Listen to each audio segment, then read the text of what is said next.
Hello and welcome to Matt's Reloading Bench. Today I'm going to be loading up some ammo for my 300 Blackout.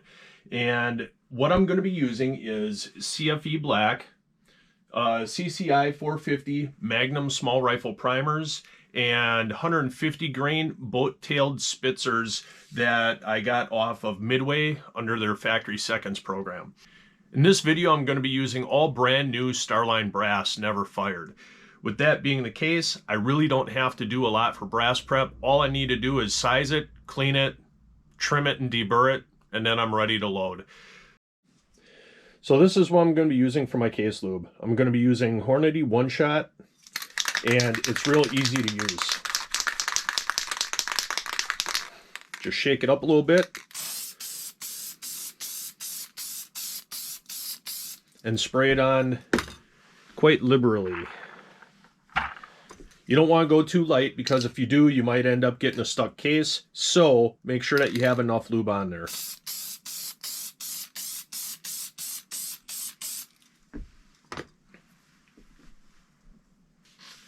So now that I've got all the brass lubed, I'm going to go ahead and run it through my sizing dies.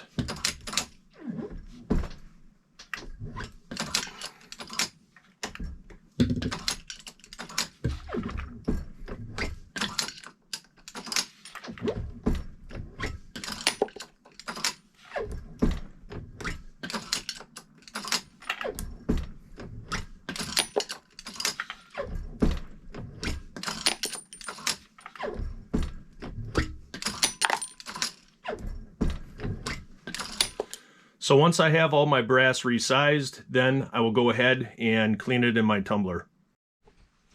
Now that I have all of my brass resized and tumble cleaned, I'm going to trim them to length. Now, I was planning on originally using my Frankfurt Arsenal trimming tool, but the cartridges are just a little too short to use it comfortably, so I did some research online and found the world's finest trimmer, which is a little Crow Gun Works company product, and it is really nice. You just put it into your drill and take a cartridge, put it in, give it a spin, and it's trim to length. You set the trim length or trim depth by loosening the set screw and then moving it in or out to get it where you want. It's basically an end mill that that's inside this housing, and then this is a bearing socket where your cartridge goes into. It's caliber specific. As you can tell, this one here is for 300 Blackout. So now I'm going to go through and trim them all to length.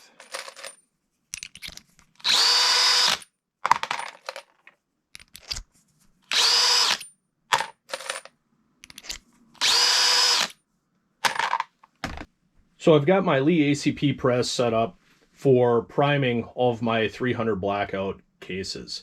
I'm going to be using the CCI 450 Magnum small rifle primers. You can use standard small rifle primers as well. It doesn't really matter all that much. I'm using the 450s just because I have more of them on hand. Now, you might wonder why I'm doing this instead of priming on the progressive press. Well, the reason is I find it just to be simpler to do all of my loading without doing the priming on the progressive. I've just had a few issues with it, with things not working right and the slider binding up when it gets dirty. So I just like doing this. That way I can guarantee that all of my primers are properly seated and with 100% consistency. And it's super easy to use.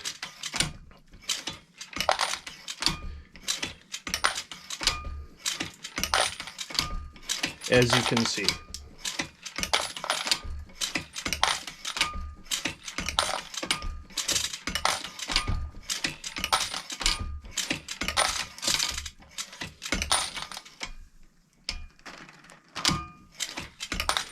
And once the first tube is empty, you just rotate it and it'll automatically drop that and start.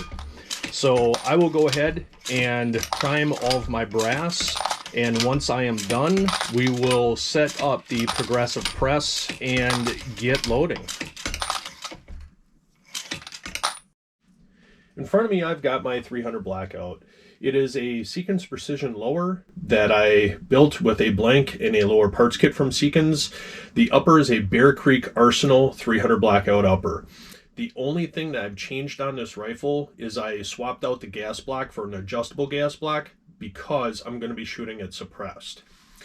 For optics, I've got the Vortex Spitfire 5x zoom scope. Right here is a mounting block for a brass catcher that I use. The bipod that's on this rifle is a Spike bipod made by FAB. And the suppressor is the Silencer Co. Omega Hybrid 46M. So I'm at the range and I've loaded up 10-shot groups. One of them is at 18.8 grains, one of them is at 19.5, and the other is at 20.2 grains of CFE black. So I'm going to see which one of these produces the best group for this rifle. The bullet seating depth is not going to change. It is going to be set where I have it set, and I'll explain that later. But for right now, it's all about figuring out which charge can produce the best groups. This first 10-shot group is going to be at 18.8 grains of CFE black.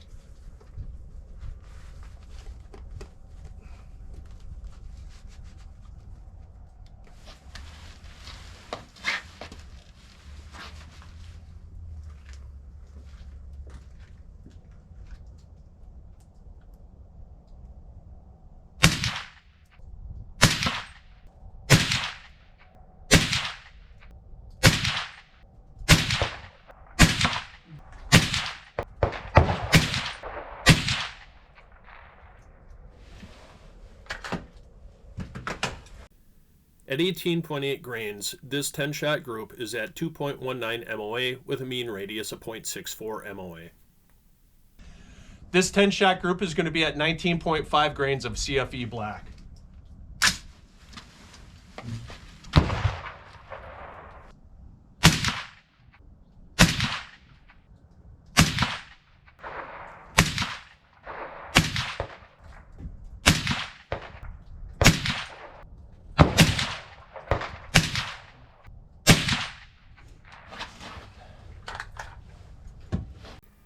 At 19.5 grains of CFE black, my group size was decent, but I did have a flyer. If I count the flyer, my group size was 2.91 MOA with a mean radius of 0.64 MOA, which is pretty much exactly the same as the previous shot group. If I exclude the flyer that I had a group size of 1.57 MOA with a mean radius of only 0.47 MOA. This last 10-shot group is going to be at 20.2 grains of CFE black.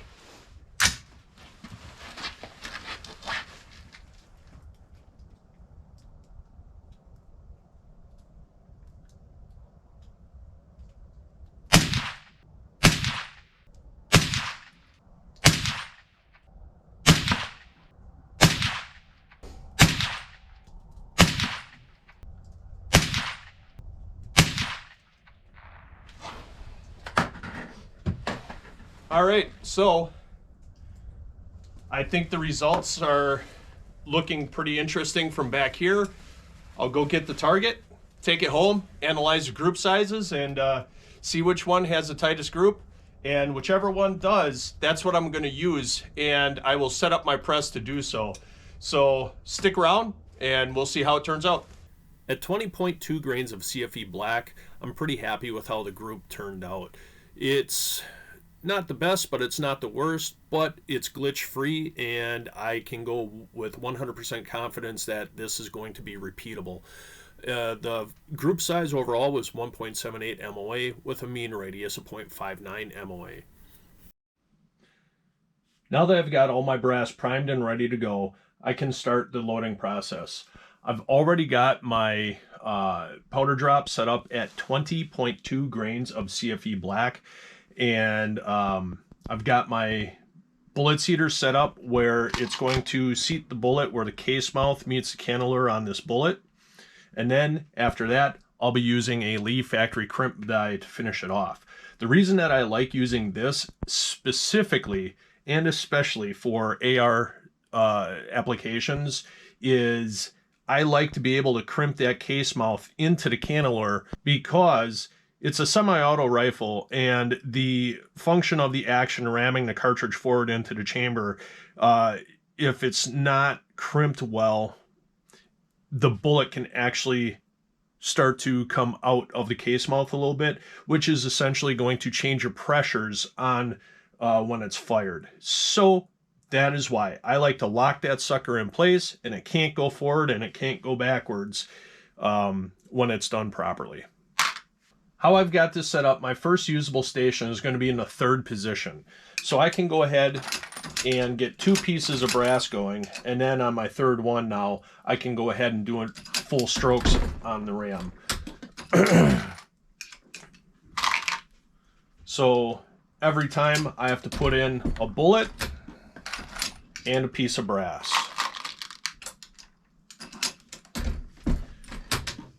And then here's my final product.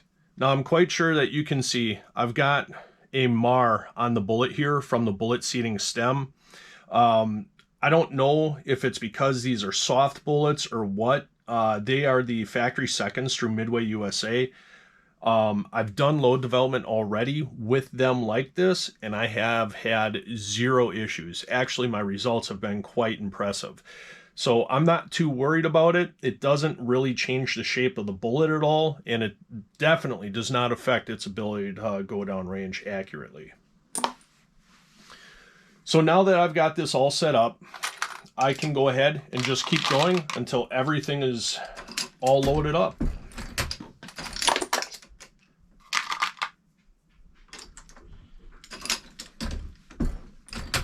And it is a pretty simple process.